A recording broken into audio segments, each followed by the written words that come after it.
Hey guys, this is Rahul and I again welcome you to this channel of mysurgery.com. Guys, आज के video में हम absolute position के बारे में डिस्कस करेंगे। पिछले वीडियो में हमने 4 पोजीशंस को डिस्कस किया था, बट एब्सोल्यूट पोजीशन का डिस्कशन रह गया था। सो वो आज के वीडियो में हम कंप्लीट करेंगे और साथ ही हम एब्सोल्यूट पोजीशन के साथ एक नया कंसेप्ट और सीखेंगे जिसे हम कहते हैं Z इंडेक्स। सो आइए आज इस एब्सोल्यूट पोजीशन को भी करते हैं कंप्लीट।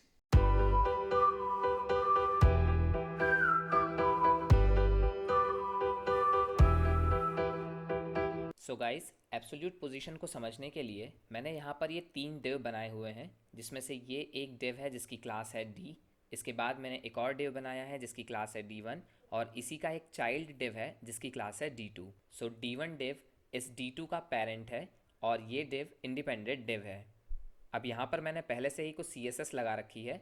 सो जो मेरा इंडिपेंडेंट डिव है उसकी हाइट और विड्थ को मैंने सेट किया है और कुछ बॉर्डर भी उसके साथ असाइन की है। उसी के साथ D1 और D2 इन दोनों डिव की भी हाइट विड्थ प्रॉपर्टी और बॉर्डर प्रॉपर्टी को मैंने कर रखा है सेट। अब क्योंकि ये D2 डिव इस D1 डिव का चाइल्ड एलिमेंट है, इसलिए ये D1 डिव इस D2 डिव को कंटेन करेगा। तो एक बार इसे चलाकर देख लेते हैं कि इफेक्ट कैसा दिखाई दे रहा है। सो ये ब्लू वाला है D डिव, ये ग्रीन वाला है D1 डिव और ये रेड वाला है D2 डिव। अब क्योंकि तीनों ही डिव की डिफ़ॉल्ट पोजीशन स्टैटिक है, इसलिए मैं किसी भी डिव को टॉप, राइट, बॉटम या लेफ़्ट प्रॉपर्टी को यूज़ करके सेट नहीं कर सकता। अब अगर मैं चाहता हूँ कि ये जो इनर डिव है यहाँ टॉप से कुछ पिक्सल्स नीचे की ओर शिफ्ट हो जाए, तो मुझे इस D2 डिव में लिखना होगा top:20 पिक्सल्स। पर ऐसा लिखने से भी इस टॉप प्रॉपर्टी का इफेक्ट इस डिव पर ट्रांसफ़र नहीं होगा, क्योंकि इसकी बाय डिफ़ॉल्ट जो पोजीशन है वो अभी स्टैटिक है।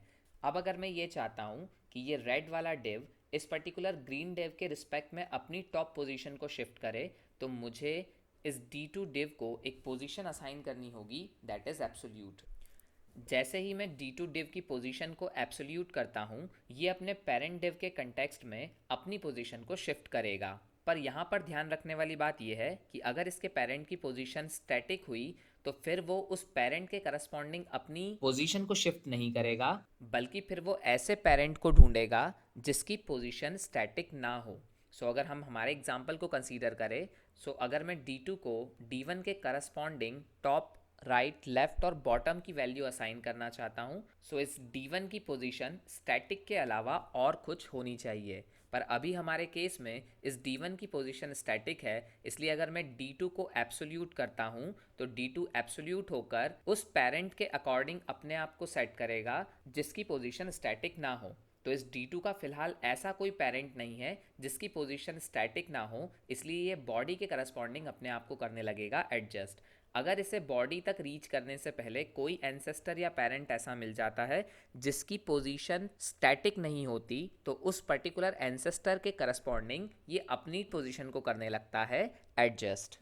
सो हमारे एग्जाम्पल में अभी जब मैंने इस D2 को एब्सोल्यूट पोजीशन असाइन की और टॉप कोलन कहा 20 पिक्सल, तो क्योंकि इसका पेरेंट एलिमेंट है D1 जो कि बाय डिफ़ॉल्ट स्टैटिक पोजीशन रखता है, तो ये इस D1 के करस्पॉन्डिंग अपनी पोजीशन को एडजस्ट नहीं करेगा, बल्कि ये पहुंच जाएगा बॉडी के करस्पॉन्डिंग अपनी पोजीशन को एडजस्ट करने के लिए। तो अगर इस प्रोग्राम को मैं चलाऊं तो यहाँ टॉप से कुछ 20 पिक्सल छूट कर ये रेड वाला डिव मुझे विजिबल होने लगेगा। तो एक बार इसे चलाकर देख लेते हैं। सो नाउ ये D2 डिव बॉडी के कंटेक्स्ट में टॉप से 20 पिक्सल छोड़कर हो गया है यहाँ पर एडजस्ट। अब अगर आप ये चाहते हैं कि ये D2 डिव इस D1 डिव के कंटेक्स्ट में अपने पोजीशन को सेट करें, तो आपको इस D1 डिव की पोजीशन को स्टैटिक से बदलकर कुछ और करना होगा। सो यहाँ पर इस D1 डिव की पोजीशन को मैं कर देता हूँ रिलेटिव। अब इस D1 डिव की पोजीशन रिलेटिव होते ही ये D2 डिव इस D1 के करस्पॉन्डिंग टॉप वैल्यू को सेट करने लगेगा। मतलब अगर मैं इस प्रोग्राम को अब चलाऊं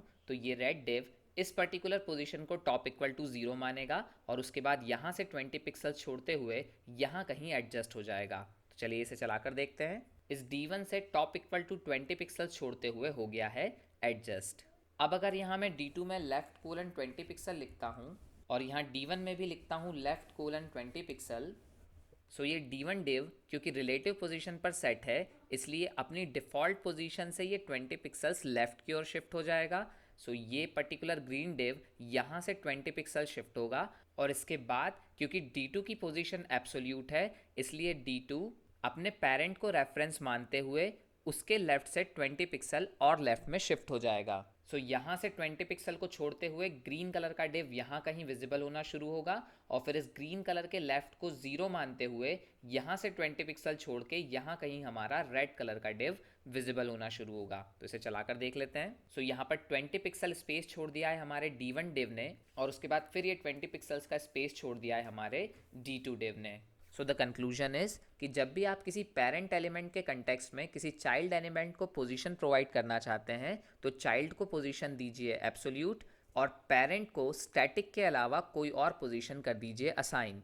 ऐसा करने पर आपका चाइल्ड एलिमेंट आपके पेरेंट एलिमेंट के कंटेक्स्ट में टॉप, लेफ्ट, बॉटम और राइट प्रॉपर्टी के थ्रू अपने पोजीशन को कर लेगा एडजस्ट।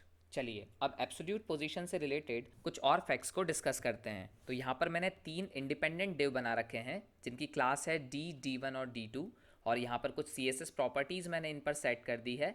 सो जब ये CSS प्रॉपर्टीज़ इन पर सेट हो गई है तो ये कुछ इस तरीके से दिखाई दे रहे हैं कि ये मेरा D डिव है, ये D1 डिव है और ये मेरा D2 डिव है। अब अगर मैं इस D1 डिव की पोजीशन को एब्सोल्यूट कर दूं, सो क्योंकि D1 का कोई पेरेंट नहीं है इसलिए ये बॉडी के कंटेक्स्ट में अपनी पोजीशन को एडजस्ट करेगा, पर D1 को एब्सोल्यूट करते ही इसके नीचे वाला D2 एलिमेंट ये मानते हुए ऊपर शिफ्ट हो जाएगा कि ऊपर कोई एलिमेंट है ही नहीं। मतलब यहाँ पर जो आप इस D2 एलिमेंट को इस D1 डिव के नीचे देख रहे हैं, इस D1 को एब्सोल्यूट करते ही ये D2 ऊपर की ओर शिफ्ट हो जाएगा।